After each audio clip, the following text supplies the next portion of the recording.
This is a very special night for me because we have a live Hostful on the Bottle of the Brown podcast for a very, very special milestone in podcast land, episode 100.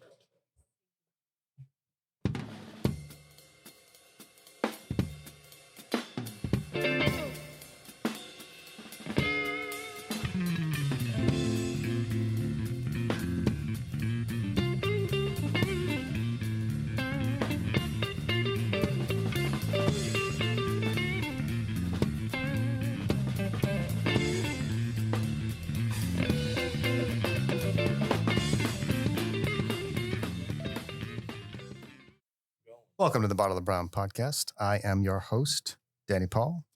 We have a very, very special episode tonight. All four of the hosts of the Bottle of the Brown podcast are live together in the real Bob Meady Studios tonight.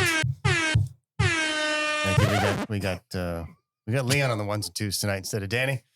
We are recording this on the 2nd of March in the year 2024. Got a great show for you today. We'll be talking about some Brown news, top story, little crank file. We're going to get into, I think we're going to get into some WTF tonight. And of course, we're going to close with some happy times. I am your host with the most, Danny Paul. Fat, drunk, and stupid is no way to go through life, son. And so, of course, joining me is the Baron of Bourbon, the Kaiser of Cali, the Golfer Down Under, the Liege Lord of Loathe, Leon Coventry, ladies and gentlemen. Happy to be here. And Leon, I'm giving you the hot pads, Danny. and I don't want you to abuse that right. No, you can't. Don't abuse the right. Listen, I'm giving you the hot pads. You got to be responsible. Danny, I've always been responsible. Listen, don't you do unnecessary censorship with me just because we're live. All right. Dick. Also joining me is the Pharaoh of Finance, the Earl of the East Bay, the Sultan of Soccer. Mr. Jomes is joining us tonight. Oh, yes! Gentlemen, it's so good to see your lovely Hey, faces Jay. all together You as brought one. the Colonel tonight. I brought a Serious business. special enjoy. Colonel Angus. Well, obviously, there's always Colonel. always remember to There's fondle. no beating Don't Colonel ever, Angus. ever leave out Colonel Angus. If I And of overstay my course, welcome, just we tap me on the head. cannot have a Hostful without the Maestro de Mexico, the Duke of the Desert, the Crown Prince of the Purple, the King of the Mother Road Tower Mango 9.1% brew this evening. And Midge is joining us tonight. Hey, where are the white women at? Happy to be here. I've been told just to keep this cigar lit and to annoy Jones and his California mentality by blowing my smoke in his face all night long. This is what I'm here to do. Happy to be here. Thanks for the What I invite. would love for you to do is not to ash all over the table. So you can do that for me. Let me start there. I gave you a bowl. There you go. And for all the Bobs out there, his nickname I is gotta Flick. accept that responsibility. Oh, you're not doing the flick tonight, are you? Let's hope not. Boys, it is a special episode. We also have a live audience here, which we won't explain for those of you at home. Just know that there are people staring at us and laughing. That's how wonderful this experience is. Thank you, Leon. Well done. So rather than ask you what your brown is for this evening, since we're all together and we'll be sampling a number of browns tonight, what do we have on the docket? Danny, this is the one that you brought to the table. So I why brought don't you this read one it? to the table. That's great. So I will open up with, I brought the Yamazaki.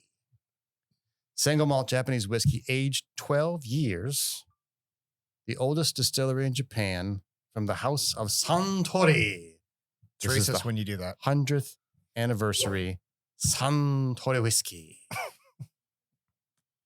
It's actually really It's good. It's light. very good, very Did you light. taste it without me? You Yeah. dirty dogs. Well, you had talking to do and we had drinking to do. Put it out. That is fucking delicious. I can see why I spent so much money on it. You know what's interesting? It is very light in the alcohol, but just Yeah, but it's so dark. smooth. You don't have Japanese whiskey that's that dark. No. We'll have to take a picture of that, put it up on the socials, because that's what that struck me as so interesting, is that how dark that is. Because typically it's a very light whiskey. Oh, and the dog joined us in the Bob Media studio. All right. What's next? Who's up next? What's our brown for tonight? Oh, the next brown? Are we going to go through all these? Well, we're going to try them. Okay, I guess so. I mean, this is the 100th episode. It's 100th. All right. We're all in. Shit is what it is. If we need to, I don't even know what this one is. This one just showed up. This is the Midge brought that. Midge, where'd it go? Why don't you talk about that one? All right. So this is Grand Canyon Bourbon Whiskey. It is from Canyon Diablo Distillery, 84 proof. I am looking forward to getting drunk on it. However, the powers that be will prevent me from doing so. So I'll just sit here and continue smoking. We'll my let you cigar. smell it. You are such a poet. I will smell it and So give you my I'll help him opinion. out here. So this is a local. Thank you, Mr. Jones. It's a Flagstaff. It's distilled it's out of a local Flagstaff. brew. So it's a local. Nice. It's interesting. I don't know. We got an 84 proof here. Could be interesting. We'll just have to see. Don't know much about it. Never had it. Don't know anything. How it's made. What's All right, distilled well, in. thank what you for story. your education. That's fantastic. Grand Canyon Bourbon Whiskey. Canyon Diablo Distillery. Nice. Oh, and a latecomer. So Leon, you just walked up with another bottle. Why don't you jump in here and tell us what that is? This was specific for Danny, because we all know he's more of a Scotch guy and I'm a bourbon guy. So Truth be told. this is where the two made a baby called Jay Riddle, and it's peated bourbon whiskey. It's not an ugly baby, is it? I mean, Can you have an it's ugly baby? I Not think really you- a that- pretty there- baby. This is a sidebar. I'm When a baby's ugly, it's fucking ugly. Yeah, fair enough. I mean, when he points up and says airplane, you're like, well, shit. He's 13 You years told old. me you weren't paying attention. 91 proof, so it's just a nice simple drink. I think it tastes more scotchy than it does bourbony, but since you like that, I'll give you that. I did brought like it. yours. I enjoyed it thoroughly. so we got that on the table tonight. All right. Jay, you're up. Well, I got two. Okay, one of them. So you talk about whichever one you want. So, well, you can talk about that one. We're gonna start. This is Heaven's Door. It's a barrel select from one of my local watering holes. It's in Sacramento. A great place to pick up different specialty stuff. And so this is 122 proof. It is heavy, hot, cast strength, and it's just a straight whiskey. I love their double. They do a double that is phenomenal, and that's their single. So Is this an allocated bottle? Yeah. Like, is this hard to find? No, I don't think it's hard to find. It's a barrel select. That's what's hard to find about Because it. the other one that you found is an allocated bottle. That's hard to find. I don't. This is the last bottle that Mr. Jones brought is definitely the celebratory one we're looking for. And that is the Colonel. The Colonel. The The Colonel. Colonel. 100 proof, bottle and bond. E.H. Delicious. Taylor. Colonel E.H. Taylor. Yeah, not 11 spices and secret recipe. It's Colonel E.H. Taylor in the very tall, slender bottle. Yeah, they're sexy. Sexy. So knowing how many we have to try to get through tonight, Pound shots. we're gonna We're be slurring we're, words. we're taking All of us will sound like the midge. I think. Yeah, I don't know about that. I think he's already so far ahead of us now. He's also not even paying attention. You're not even doing a show right now. How dare you? I know I'm paying attention. So you say. How dare you? I was not asked a question.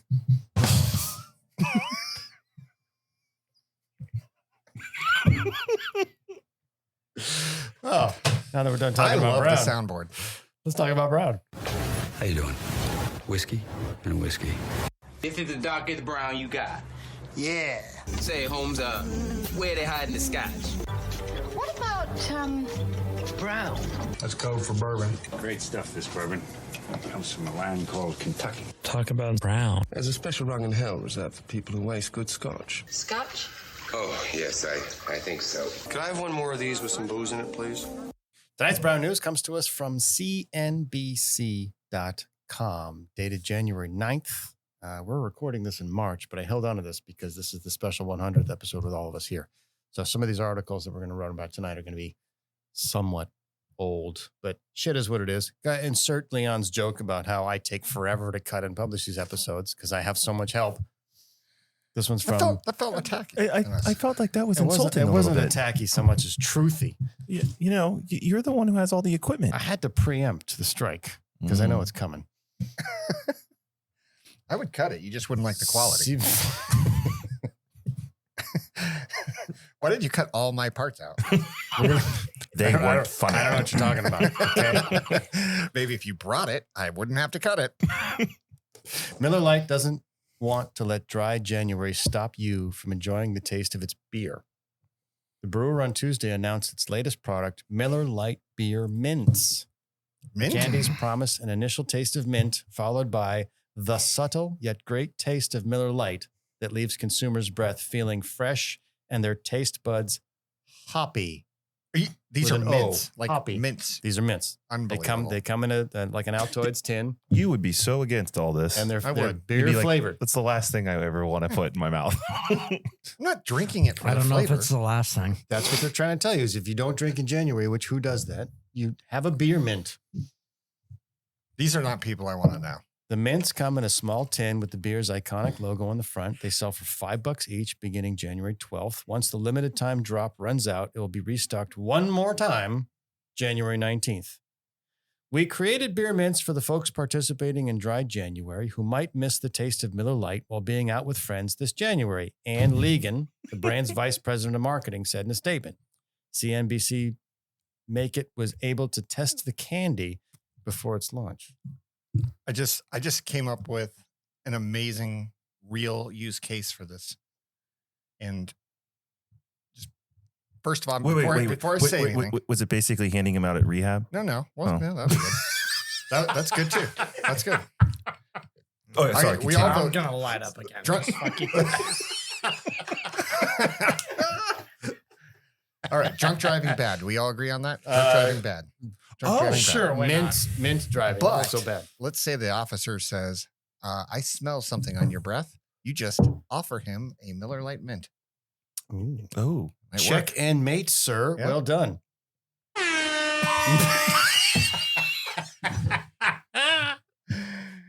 Johnny on the spot. Well done. But that's not to say the mints taste bad. They just don't taste like what they're supposed to. The flavor is mildly sweet and inoffensive. Was Miller Lite supposed to be offensive? Somebody help me It out has here. been offensive for as long as I've known it. Is that what it I is? love Miller Lite. It's the less filling part because people are. Oh, supposed to be less- great tastes. Then That's a cheap less shot. It's filling. just That's one how they- more that's calorie. the cadence of how they That's say a it. sweet excuse for being a shitty beer. Even though the flavor leaves a lot to be desired, the reactions I got from friends and colleagues when offering them a candy was worth the $5. You can buy Miller Lite beer mints at this website, which we may drop a link in the show notes. I don't know. But what verdict on Miller Lite beer mints? Yay or nay? I'll try it. I'm gonna give it a try. Yay or nay? I'll try it. Nay. I'm a nay, so we got a tie. I'm not interested. Not even for $5. Mint belongs with the Wait, breath wait, mint. wait. How dare Beer they? mints. How much are dare they? $5. For how many? Oh, I'm assuming like 20 excellent packs. question. It doesn't say. If it's like a pack of 12, I'm still out. That's ridiculous. It's 1.13 ounces, and for Mr. Metric over here, it's 32 grams. How many Altoids do you think are in a 32 gram tin? 32. It's a gram each. Yeah. I'm just making that up. That was very convincing. Which is a number I just made up. I think it's 20 grams. Copyright It's, Leon it's Coventry. 20 per, but yeah. Okay. Well, for $5, yeah, I'm in. If anything, it's just to back up Leon's point here. It'd be good Just to have keep it in your the car. car. it's a Just keep bailout. it in your Keep it in car your in case car, you're see what the happens. dope that decides to drive drunk. Could be fun. Hey, I mean, if it happens, it happens. But You know what? Innovation. Or you got your boss We're in the in a car. He's like, capitalist I society. need a mint This for is this meeting. innovation. Here, I got something for I you. have not been drinking, sir. You're just biased against my mints. That's not a bad legal argument. absolutely. Or employment. Oh, that you could use that at work too. Like, have you been drinking? No. Haven't you tried Miller Lite mints? You just Here's one. Try it. They're Miller Lite phenomenal. mints. that reminds me of a scene from Wayne's World. Yes, that's why I choose Miller Lite mints. You know, I just feel like it's really sad when people only do anything for money. It's just, I don't know. There's something, it just feels really cheap. I don't know. It's just really sad to me. These mints are great taste. and less filling. Have you ever wanted to disappoint your in-laws on Thanksgiving, but didn't want to have a drink? Miller Lite mints are for you. So when you go to the bathroom and pour your beer out, make sure you pop a mint back in when you come back to the group. No one will ever know. All right, let's talk about Brown. Let's get to our top story. News team, assemble! Let's get down to business. And I got news for you. Tonight's top story is a two-parter. I grabbed the story because I wanted to talk about it, and I also have the fallout of the story that we should also talk about as well. What we're going to talk about tonight, this one comes from ABC News. This one's dated February 27th, so it's fairly recent. Wendy's announces Uber-like surge pricing model. Did you guys hear about this one in the news? I think I did. And I already know how I feel about it, but I'm not going to spoil it for everyone. All right, dude, hold off. All right, Okay. let me jump into it. All right. Wendy's announced it will launch new menu prices that will fluctuate depending on the time of day. The country's second largest burger chain, which has 6,000 restaurant locations, said the change will begin next year. Customers could pay $1 more for a sandwich like the Baconator during the lunch rush.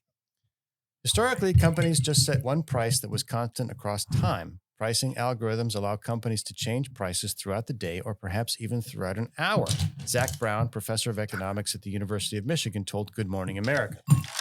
Wendy's CEO, Kirk Tanner, said the company will spend $20 million on high-tech digital menu boards that can update prices in real time, similar to surge pricing strategies adopted by rideshare companies like Uber and Lyft, airlines, and hotels. During the busy times, they can obviously increase profits then, Brown said, and also some consumers will want to shift to the less busy times when demand is lower and prices are lower.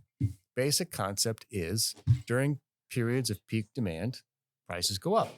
Yeah. During periods of peak supply, prices go down. And the idea is that when Wendy's has no business, prices go down. Wendy's has a lot of business, prices go up. And their whole deal is what? To lower prices? Well, that's what they're saying. I mean, that's what they figure, but I don't buy it. Prices.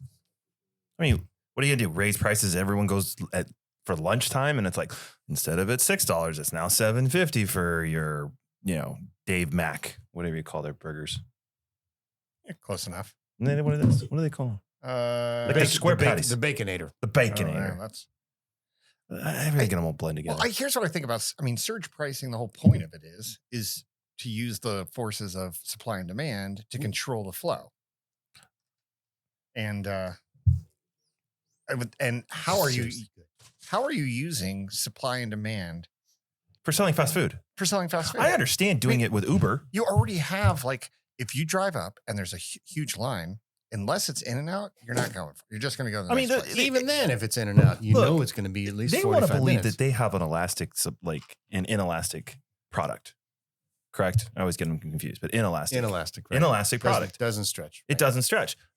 What the hell's going to stop somebody just going down the street to Jack in the Box? Nothing. Or Taco Bell? Oh, no, I'm not paying $7.50. I'll just go over here and get a They're just a better burger. Because they're making an assumption if you drive by and it's empty, Wendy's, like I have to have Wendy's.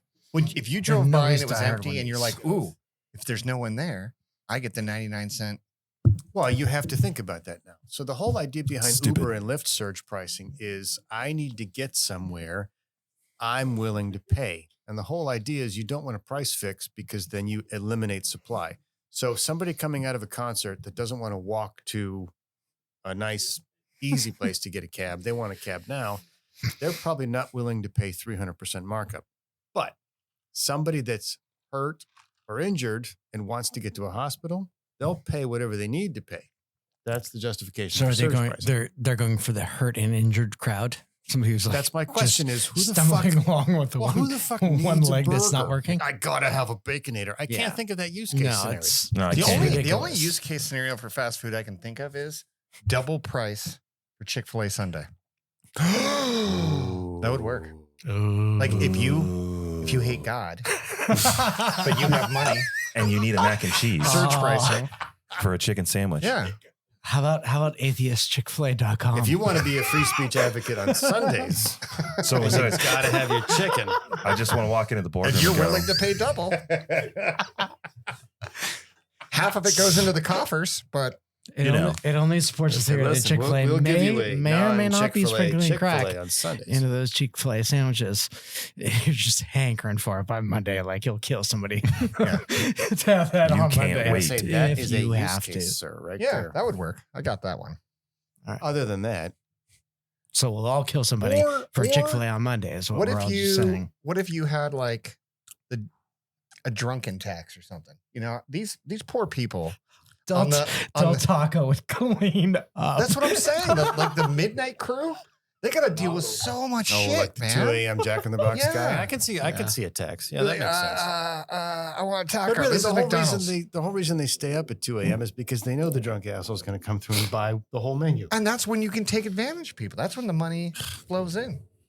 There's a lot of strange logic in Listen. that response, Leon. If you're out there and you're looking for a marketing genius and you have a fast food store, I am available for hire.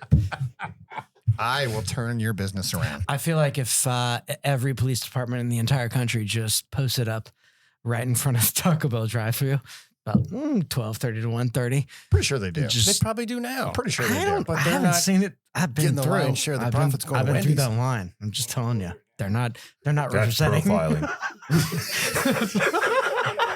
That's profiling. Oh God! Why you gotta hold the drunk man down? All right. So I'm going to pivot. I'm going to pivot to part two. All he wanted was a taco. Part two. It's an expensive taco with a DUI at 1:30 on a Saturday. Well, before we pivot, I will say though that earlier Midge had a conversation with us on what style of woman he's looking for, and she has a certain level of self-esteem, and I believe you can find her at the Del Taco at 2 a.m. That is my target market. But not at Wendy's. Well, is she not too on Surf sophisticated for pricing. Wendy's? Well, Hey, that girl says no to some things, but she doesn't say no to much. she didn't order a salad, is what you're saying. If I recall correctly, She didn't order I a was salad. Getting a couple of bean burritos, to be honest. if I recall correctly, the statement was she's got high standards, but this is a low point for her. And that's when you slide into her DMs. Boom.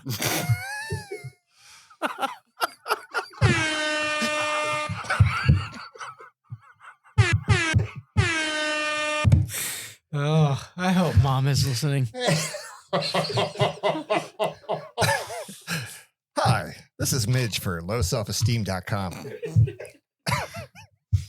If you're looking for a perfect match, Ladies, that is Midge at Midge will have sex with almost anyone.com at gmail.com. Midge at tackledrunkbitches.org.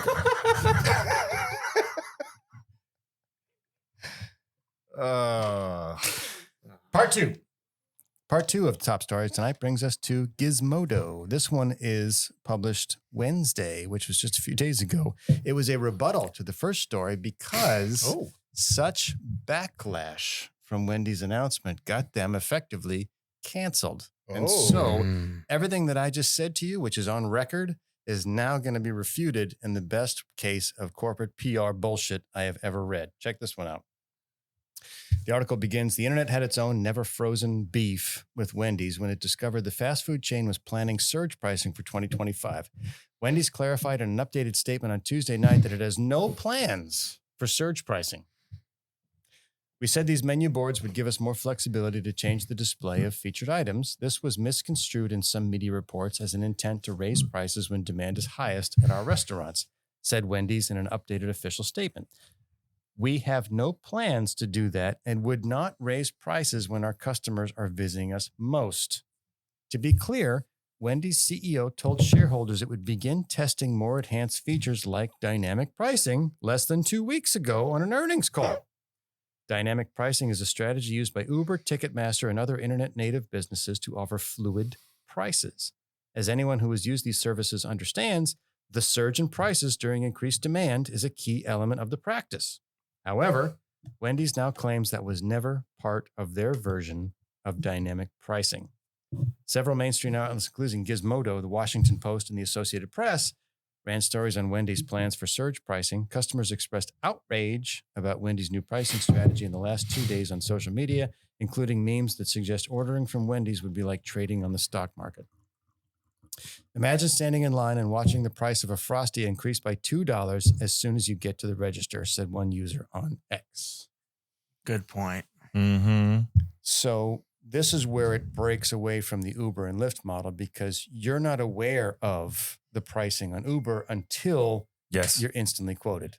Yet, if you're looking at a menu board while in line and you watch the price change on you after the initial I'm gone showing, If I can make a prediction, that's bad. I'm gonna go ahead and say there's gonna be a lot of people who start off at Wendy's in the drive-thru, and if it's not between like 11 and 1 a.m., a lot of those people are just gonna drive the hell through. Mm-hmm. So I went into the comments of this particular article, which I thought was very, very interesting. And you go back and forth. And one person said, yeah, it's called happy hour from 5 to 7, half price. Yeah, Duh. right. But that's a clearly posted schedule. Mm-hmm. Yeah. So if you're going to do Frosties for Limited a certain menu, price posted schedule. at a certain Sonic does time, that makes perfect sense. That's surge pricing. That's supply and demand. The other side of it is when they said, we have no interest in raising prices, like who the fuck goes into business to lower their prices? Yeah, no one. No. No one. No one. Yeah. So the idea that they would not raise their prices is certainly not what you say when you say surge pricing. So this was an interesting, because all I wanted to talk about was the idea of surge pricing. And then all of a sudden they completely backpedaled and backed off and canceled everything. Smart. I mean, at least they were agile enough to make that decision and act on it that quickly. It was like, whoa, nope. We're not going to destroy her. Yep. We're not going to get I canceled. gotta say though, in the current climate, the whole idea that you would jack up prices at the point at which people wanted your product the most is kind of insane. Like when you think about it, it's so exploitative of what your customers are actually looking for. If you want to charge twice as much for your product at the exact time periods when it's going to be most popular, you're really asking to have your clients just walk away, because most people will go drive another 15 minutes to In-N-Out and sit in that line for another 20 minutes just to spite you, because that's the culture that we're in now. It was a total mystery. It was shocking when I heard this, like the idea that they thought that this would work and to announce it. Wow. In an earnings call. No.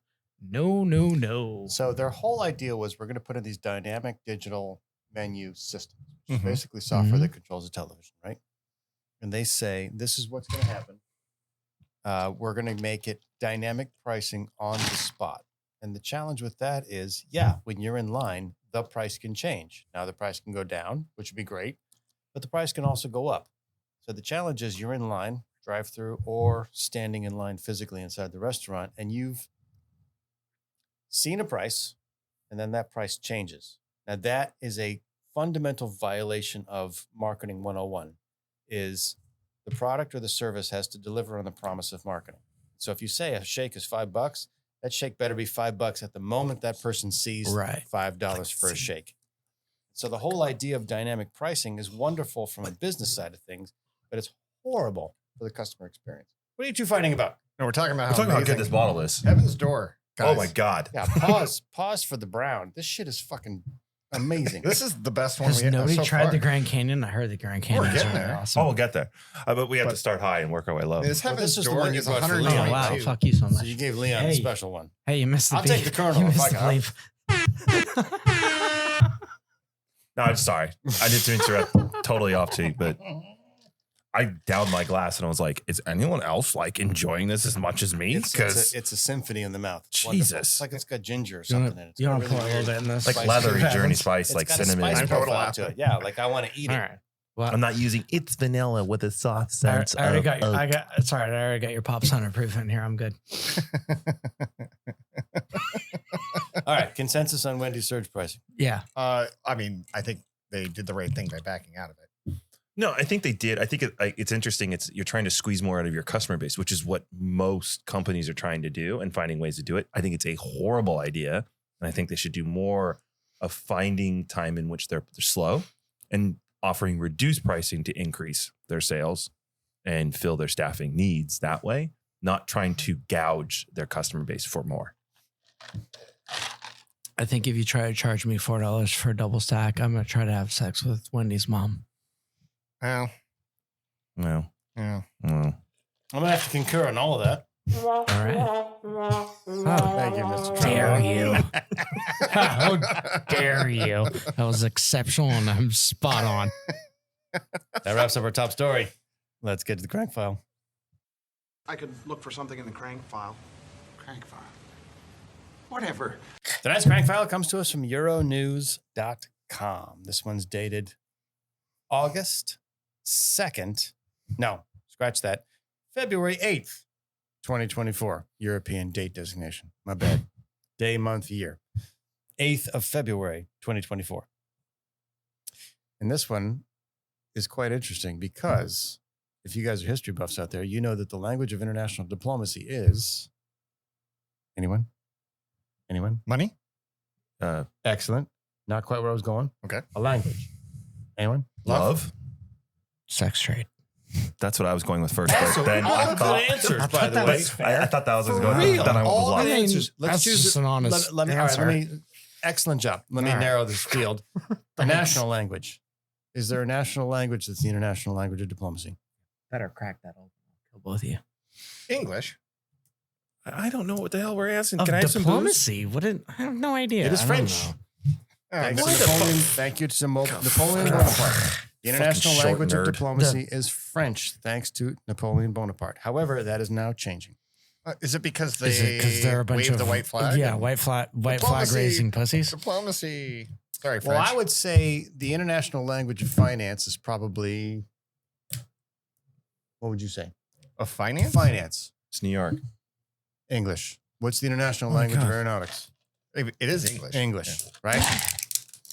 So Yeah, of course. it's very clear that French no longer has the cachet that it used to. And unfortunately, French is no longer the sexiest global language. Ooh, what's the Oh, sexiest who global won? language? Is it Spanish? It's not German. I know that. What is the It's definitely accent? not German. The article begins. What is the accent you're most attracted to? The gorgeous Irish lilt, the rakish Spanish inflection, the King's English, perhaps? Oh, Well, according give to the me language learning Brooklyn. platform Babbel, which teaches languages, it's official. French is no longer the world's sexiest accent. The bold statement will come as a disappointment to many, especially since Babbel previously polled more than 15,000 people in 2017, a group who named French the sexiest accent. So, who has dethroned la belle langue française?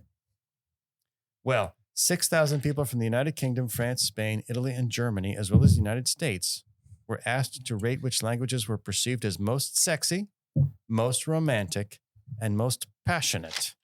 The findings stated that Swedish. Italian was perceived by most to be the most sexy and the most romantic by the I'd highest say the number most of people rapey, involved in maybe. Yeah. Only if you're trying to fuck a pizza. I mean, no. You're too sexy, Karen. No, you're too sexy. No. Oh, mi scusi, mi scusi. Antonio. Wild and crazy guys.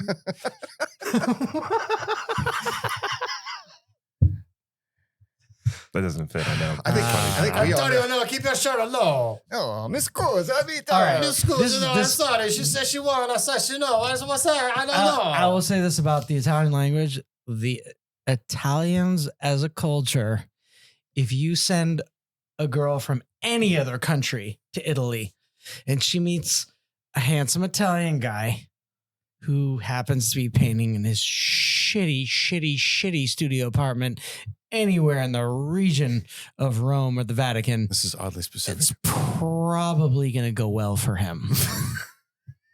I feel like Who you're hurt you? talking. Yeah. Was his name? I'm just saying. Did I'm Pablo just hurt you? saying. No, That seemed very No, specific. I have a shitty Italian accent, but I tried it. I had a crappy studio apartment in Italy, and I tried that accent. It didn't fucking work out. But My I'm just name is saying, it was Il worth a Migio. shot. Let's hear it. Let's hear it. I want to know why it didn't work out. You go to the Vatican, you wonder what it is. See? All right. It's fine. My name is Il Mijo. Would you like to sample some Why chewed I'm a gum? failure as an actor. How Now, dare you. honestly, I thought you were going to say like Australian. I would have said Australian too. All of my series are set to Australia. Yeah, but the thing about Italian is Italian comes off really weirdly English, twangy and awful. Like it sounds like the north of England a lot of times when you do it, and it just it feels manipulative. It seems manipulative. I've seen That's an bunch of interesting point. Australian guys try to nail girls from all over the globe. And they fail because it seems and feels really manipulative. There's something about that particular dialect that it's like you're trying to be sold a cheap, shitty car for $20,000. It has a rolling quality to it. Yeah. Well, I never thought it sounded sexy or romantic, but it sounds like tough and badass. Like you don't ever want to. No, it's why it's cool. like the language it's of the cool, mafia. but it's cool, but it's not sexy. Yeah. It's cool, but it's not sexy. The findings stated that Italian was perceived by most to be most sexy and the most romantic by the highest number of people involved in the study. Pizza. There are certain characteristics of Italian that may contribute to its appeal. The rise and fall of pitch in spoken Italian can create a musical quality which some people find alluring and attractive. Certain phonetic features, such as the rolling of R's, can be distinctive in Italian, which to many is regarded as charming or attractive. British English was found to be the most polite, while German won this top spot for most direct language. / angry. Clearly, no expectations were subverted there. The survey also looked at attitudes towards partners speaking different languages. And according to the survey, more than 70% of Brits polled reported that if the romantic partner had a different native language to themselves, learning that language would help foster a stronger emotional connection between them. And in the coup de grace here, English speakers are drawn to the melody of a language such as French or Italian. Amor vecchio non affrugina bella Italia. Pues cara Marione. Michael Corleone. I'm thinking myself, I'm Italian. I was Italian. I want to do some pasta and some garlic bread and have a vino. Italian. Oh my God, that's so sexy.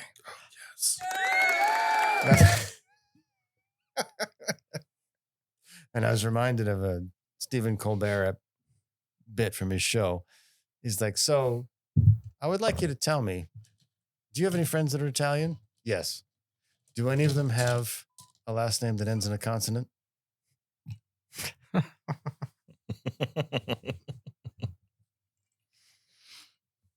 And tell me this. Tell me this. I want you to know, does this offend you?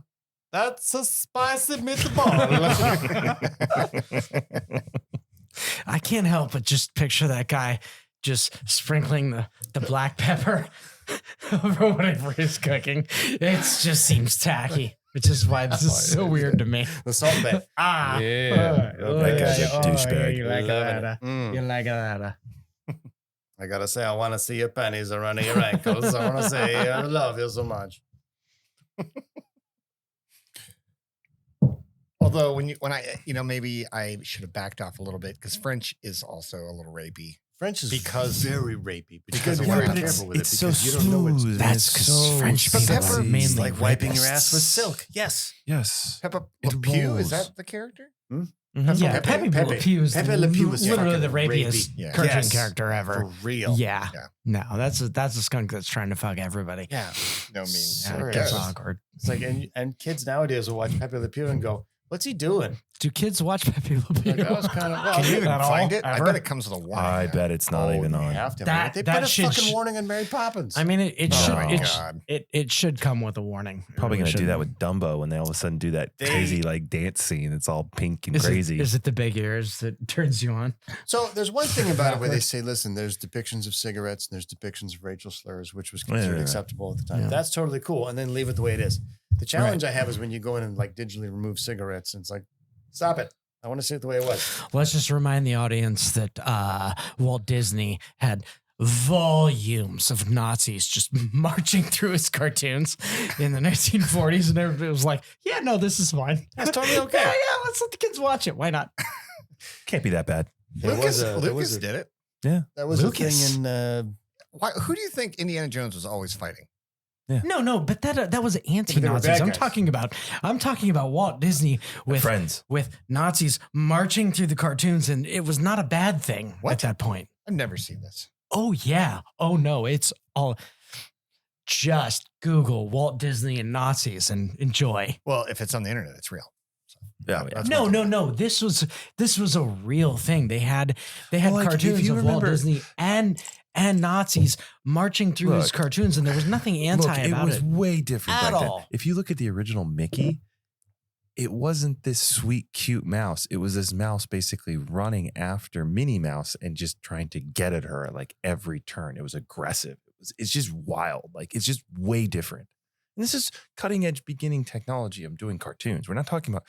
Anyways, Yeah, World's Popeye didn't different. hold up very well either because it was on the other day. I was watching Popeye. I was like, Popeye was the little whoa. rapey. yeah. Well, it's Brutus. Hey, was like, yeah. Somebody taking get it. between Popeye and olive oil. What's going on here? I'm going to give you something here from Vulture. Ready? Okay.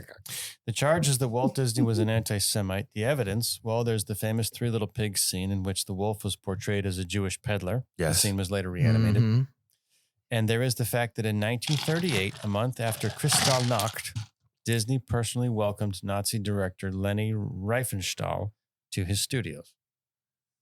Other than that, Right. Yeah, but that could have been done just trying to build propaganda. But there were characters like That's what literally Nazis with were doing at the the time. Nazi. Look, they sleeves were a on political their party arms. at the time. Obviously, at the Oh, beginning. it's so much fun watching the well, California. so here we go. defend the So Walt Nazis. Disney was racist. The evidence Not is that these defending them, charges telling you stem what they were. primarily from the use of racial stereotypes in Disney Still movies born from the in California, 40s, such son as of a bitch. Dumbo's Black Crows, the ones that sing the songs, Yeah. Fantasia's Black Servant Centauret, and the Song of the South, which obviously was problematic. I don't know. Walt Disney was sexist. It's not. I just don't think it's fair for people To judge. to call someone racist when they're doing things that at the time We're not. were socially. And they were norm. unknown. And it wasn't. Yeah, but I'm that's sorry. kind of like the commentary Dude, on you're everything literally now. growing- Like nothing is looked at in the context of when it happened anymore at all. We just like watched that a whole scene concept of a is movie. gone. Which It's one just- of us possibly was it? And you literally look at it, it's like 2 beds where mother and father lived in. It was like no one slept in the same bed at the same time It's very dangerous period. to look at the past through the lens of the present. Right. That's a good way to put it. Yeah. It's dangerous. Like some things were like blatant, and then some things were just that's how people were portrayed. That's just it. And you know, Yeah. No farm. Well, no, if you roll back the clock to like 60 years ago and just play whatever was going on, you can pick out the racism all the way through. 60 because it was further. by just- today's standards, which by Right. the way, exactly I think is too by extreme. today's standards, there right? are certain If you things look at- that were seen Through as bad. those standards, it's different. But if you look at today's standards, almost nothing from 50, 60 years ago is acceptable by today's standards. It's just not. Yeah, go back Because 100 the years bar before has that. moved so No, far. that's what I'm thinking about is 200, Go back You can't compare it. Go back 200. 300 years ago. The founding fathers were against slavery, but it was politically expedient to say, yeah, great. Well, we don't like Right. it, but we'll deal with it. So they knew it was bad then. So in certain circumstances, you could say, yeah, morally it's bad, but it's a necessary evil to accomplish. But then you run into scenarios where it's like, yeah, it was never okay to beat your spouse under the tenets of Right. marriage. Well, it depends on how big the Ralph tool Cram- or whatever you're Wait, the using. rule of thumb. What the if you rule told of her thumb. once already? Oh, we're going to get into offensive Well, jokes like- now? like- It's not rape if you yell surprise. like for instance, the whole Ralph Cramden thing. If you watch anything from Ralph Cramden 30, what was that? The 40, honeymooners, 50 years for ago. sure. Right. Okay. So by any standard today, it's all unacceptable, right? And those people ruined that guy. But what they didn't understand was that at that time, it was not glorifying him. It wasn't glorifying him. They were making fun of him. They were making fun of him. However, the lens today is just that it was said, that person said it, unacceptable. That it's written, that it's in canon. We're going to ruin you. Right. And that's the whole error that we have today is the lens of context. What the context was then. If somebody said something then, it was unacceptable. Yeah, but it wasn't necessarily glorifying that person. And Ralph Cramden is the exact example of that. It was not okay. I have a modern version of Ralph Cramden. Swanson from Parks and Rec. Was supposed to be a joke. He was supposed to be the guy that they ridiculed. He was supposed to be a bad guy. And yet... Ron Swanson? Yeah. And yet Offerman was so goddamn charming. When did he everybody become fell in love with Swanson? When did he become evil, though? That was the original idea, was that he was supposed to be the libertarian. The no guy, the libertarian, the anti-government guy. The anti-government libertarian guy who was supposed to be the quote Which he unquote is. villain. Which in Parks and Rec, there really are no villains. But the idea was he was supposed to be the bad guy, the ne'er-do-well, the one that people disparage in favor of. Which is ironic because in today's terms, if everybody was Ron Swanson, we'd all be so much better off. So that's the great part. Higher cholesterol, but better off. Offerman was so goddamn charming that he flipped the script and everybody loved him and went for his ideology. Because he's such a good actor. Well, and the perfect example was the circular desk. I love that. I've watched that over and over. If you've never seen Ron Swanson in the circular desk, there's a stream of customers who just come in and he's got a circular desk and he just spins in his chair to ignore them. It is magical. It is the best thing because it's not just a government thing. It's like, anybody who's ever worked in customer service at any level wanted to be, and you just see Ron just spin his chair trying to ignore people, and it's magic. It is magic. It's the funniest thing. I don't care. If you can't laugh at that, there's something wrong with you. It is awesome. It is just awesome. Because I haven't seen it. We've all been there. If you've ever worked with anything where you had to deal with customers, and these people come in and they start talking to him and he just spins in a circle and it's incredible. Do yourself a favor. Watch that if you never have. When he's sitting there with the kid and she has her sandwich, she's like, let me explain to you. Oh, the government. The government. And he's taking huge bites out of her sandwich. It was priceless. Yeah. It's a great design. And then the mom comes and goes, did you tell my daughter? It's like, well, yeah, that's how the government works. You know, what's interesting is I think the most beloved characters are the most authentic. It doesn't matter if you're a dick. Yeah. It doesn't matter. It's just, are you consistent? Just, are you and real? are you authentic? Yeah. That's why Sheldon is one of the most popular and characters. You know what? Barney from The Simpsons. No, I'll give you another one. Bundy. Yeah. Yeah. Al Bundy. They're not nice people. He isn't. Yeah. But you know what he is? He's honest. And he's authentic. And I'll tell you, consistent. And he's consistent. And I'll tell you right now, I look back and go, that show was genius. Now I get the time and whatever you want to call it. Like, why did you keep calling me a chicken? It was so good because it was authentic. Yeah. One of my favorites from Swanson was, I have an undisclosed amount of gold buried in an undisclosed location. Or do I? One of my favorite Ron Swanson moments is he's sitting in a diner and he says, give me all the eggs and bacon that you have. And the guy goes, okay. And he goes, I don't think you heard me. I want you to bring me all of the eggs and bacon that you have. And the guy just looks at me and goes, okay. Would you like a salad? No, I don't want to eat the food that my food eats. That's my favorite line. My favorite is when he goes into that one store. He's like, would you like to try turkey bacon or whatever? He's like, yes, please. And he just drops it in the trash. May I have another? No, I'm sorry. I want to revise my statement. My favorite scene is when he pulls out a piece of paper and he hands it to the cop and he goes, I have a permit. This just says I can do whatever I want. There is something really magical about a guy who works for the government, who absolutely wants to crush everything about the government and figures out the most creative ways of doing so. We all kind of love that. Like, as an American, you gotta love that. It's just magic. It really is. Well, as it applies to this particular podcast, what I loved was when they went to Britain, he hated everything about their trip to Britain until Leslie sent him to the Lagavulin Distillery. Yep. Which fits exactly. Yeah. And I should have brought that bottle because that bottle is delicious. Just a bunch of dudes on an island making liquor. Yep. These are my people. These are my people. Ron, sex life, epic and private. That wraps up the crank file. That's it.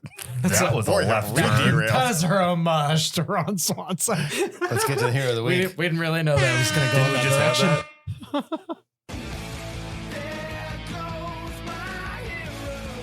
Of the week. Tonight's hero of the week comes to us from news3lv.com, the heart of Las Vegas. Dated February 8th, 2024. This was just before the Super Bowl. I think this was the run up to Super Bowl week. Sad day. Man arrested after climbing to the top of the Sphere in Las Vegas. We were talking about this earlier today, right? Somebody wants to go see the Sphere. I want to see the Sphere. Yeah, I will see it. You will? Yeah. You got tickets? No. Oh. On the outside. No, I want to see the outside too. Oh, you're going to see it soon. The inside is supposed to be balls deep. I want to go. I want to see you too. Like hundreds of speakers, all digitally tuned. Like everything about it is an experience. I want to see you too. They're playing there constantly. And yes, just for once, just to see you too, because I've never seen them. I want Jimi Hendrix to be brought back in the You could probably do that. holograph, and I want to see him play inside the Sphere, and I will pay. And we're off to a tangent. whatever amount I would pay they're for going to that. charge I for would pay that. for Jimi Hendrix at the Sphere. Jimi Hendrix playing Star Spangled Banner at Woodstock inside the Sphere. It's not going to get better than that. I would like to see Mr. Peebo Bryson.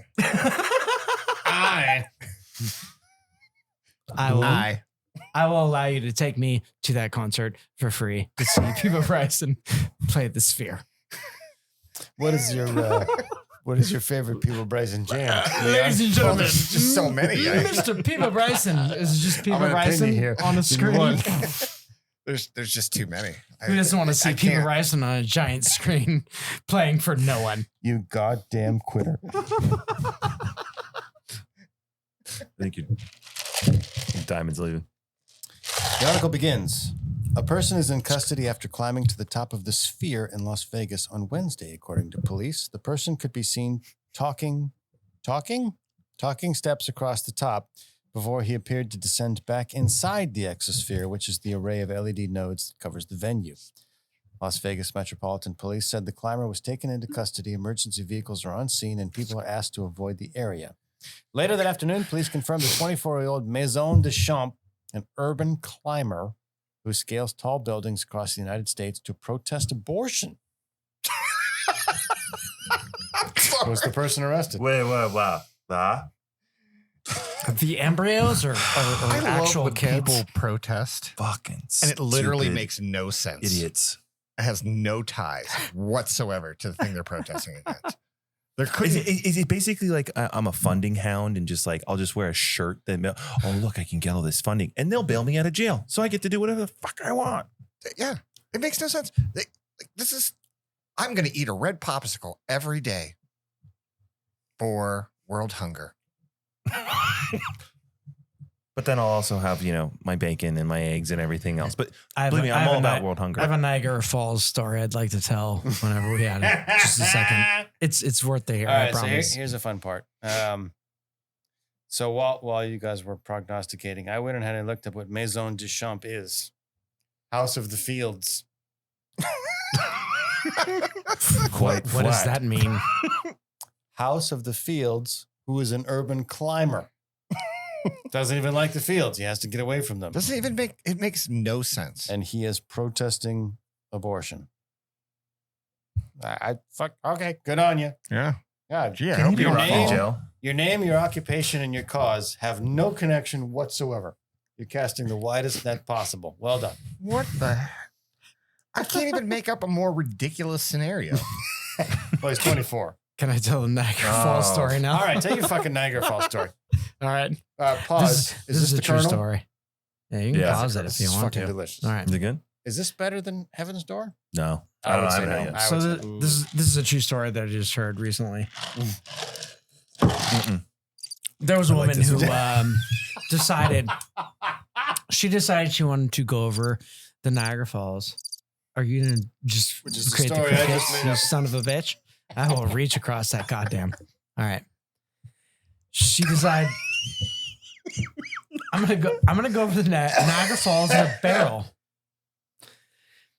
But she wasn't crazy, right? So she decided to put her cat inside the barrel to test it. So she stuffed this poor goddamn cat Who loves into a water? barrel. She pushed it over the Niagara Falls. Barrel goes over. Boom, hits it. They recovered the barrel. Cat survives. She goes, all right, good enough for me, right?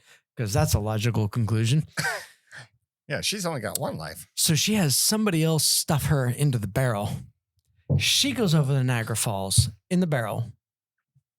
Doesn't die. Survives. They take her out of the barrel.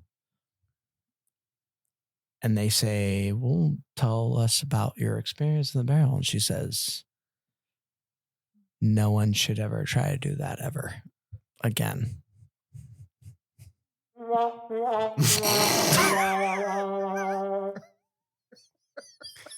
Did she speak Italian to the cat? No, but I just found it funny that she went over the falls in the barrel and was like, that's a bad idea. It'd be like cooler if it was a pumpkin. Like a giant pumpkin. That was worth interrupting the show for. All right. Go ahead. That was fucking stupid. Great story. How dare you? I dare. Court records show that Des Champ, apparently that's his name, Des Champ. Mm-hmm. Oh, we're still on this article? Posted bail before a scheduled 9 a.m. court appearance Thursday morning. A 1:30 p.m. appearance is still scheduled for a separate disregard for the safety of person property charge. We are grateful to the local authorities for their support on this matter. Spokesperson for Sphere Entertainment said in a statement, the individuals involved are currently in the custody of Las Vegas Metro Police Department. This situation comes as Las Vegas prepares for the Super Bowl, an event that brings heightened security to the area around the Strip and the host venue, Allegiant Stadium. The Sphere is located at the corner of Sands Avenue and Koval Lane, about 3 miles north of the stadium. It's scheduled to display several activations from the NFL and other sponsors related to the big game. I can't wait to see it in person, honestly. That thing looks awesome. It really, I mean, as a technological marvel, it really seems As a draw for what Impressive. Vegas is, I think it is so perfect. Yeah. weird. But the problem and is it's it like, does it gorgeous. fit in like London or Paris? No. Does it fit Vegas? To a T. Yeah, I think it's got to be Vegas because it's weird. Well, they're trying to build them in other places, and a lot of places are like, I'm not having that stupid thing. Well, like, it's an eyesore if it's not part of the. isn't Vegas just atrocious? Like, I'm Extravaganza. gonna say like it's atrocious in the sense of like it's this giant light that can be all these things. But you're looking at like Vegas, you're like, have you seen their hotels? They're making Paris, and then they're making New Vegas York, is and a they're freak making. show on purpose. So this Yeah, is a perfect fit. So does it look out of place? They have a No. fucking pyramid. You gotta wonder how it works when they go apply for a permit. They're like, so what So we here's my wanna do- concept. Stay with me, Stay with me, Jimbo. Jimbo. Stay with me. I'm gonna build a pirate ship. And it's And gonna attack next another door- pirate And it's ship. going to sink. Yeah. But then it's not going to sink. But Right. next door, I'm gonna have a white tiger event. Right. all And a the time. volcano. With a volcano. But then across the street, I'm going to have this solid gold hotel. And a hot air balloon. And then on the other corner, Flamingos. We got it. with on the other side, Caesars. And a block We're down. bringing back the Romans. I'm going to build a castle. And at the end, we're going to go to where it all began. Yep, pyramids. That's what we're building. You know what we're missing? A giant Space Needle Tower Oh, you're right. We got- put it at the other end. with a roller coaster. Gotta have that. Gotta have that. And what are you going to put next to the pyramid? A couple of tall hotels. Yeah. Boo! To just All be right, what else plain you got? gold. I'm going to put a gigantic lion right in the corner. Wait, are you gonna make it green? Why not? Okay. Okay, in. it fits. We're in. Because green means money. Guys, honestly, that's Vegas. That is so Vegas. I would love to go to those meetings. Like, what do they argue against? What is marketing coming up with today? What didn't make the cut? That's what I want to know. Which hotels got rejected? What idea was so off that they're like, nope, that's too far. Even for Vegas standards. This is a bad idea. Hold on, Hooters. Go ahead. So you don't want... This is a classy establishment, and we are not Hooters. You're next. You're next. Tell me again. What were you going to do? Charity.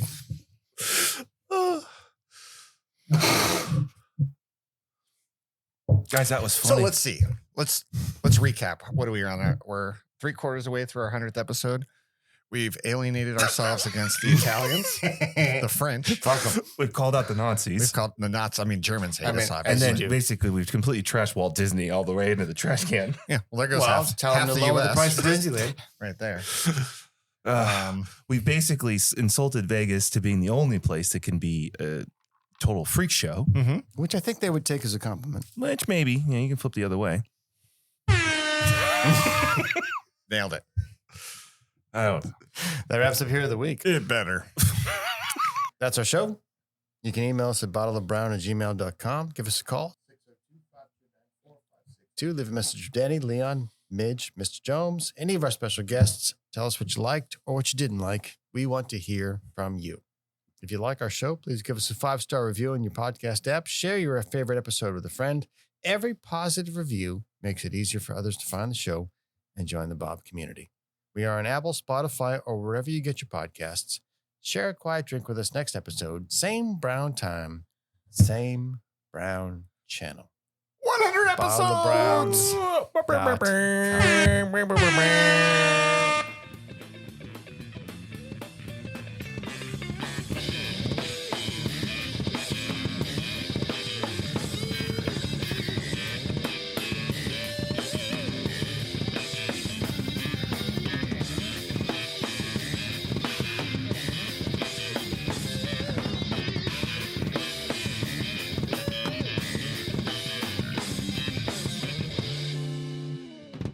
This place is dead anyway, man.